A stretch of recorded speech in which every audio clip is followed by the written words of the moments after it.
સાહેબ તમારું નામ જણાવશો અને તમારા વોર્ડ નંબર વિશે જરી માહિતી આપશો? જી સર, મારું નામ છે ઇરશાદ બેગ. મેં આમ આદમી પાર્ટીમાંથી વોર્ડ નંબર 3માં ઉમેદવારી કરી છે.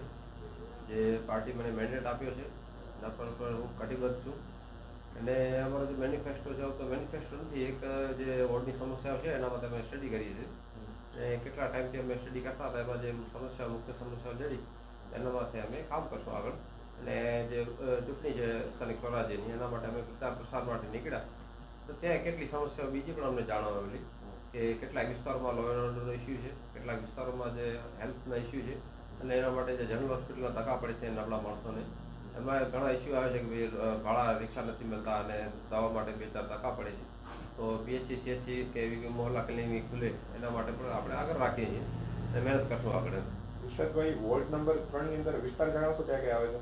એટલે વોર્ડ નંબર 3માં આપણે એક સાઈડથી પકડીએ તો સૌરમંડળ છે, રામનગરી છે, ઉમરનગરી છે, શાસ્ત્રીનગર છે, પછી મહેંદી કોલોની, ગોરા કોલોની, અલમહેંદી કોલોની, શાહીન પાર્ક, અનિશા પાર્ક, લખુરાઈ ને હિના પાર્ક 2, 3, હિના 4, એટલે એમ કરીને ઘણા બધા આગામી આવાસ છે. એવી રીતે ઘણા સંજય નગરી છે.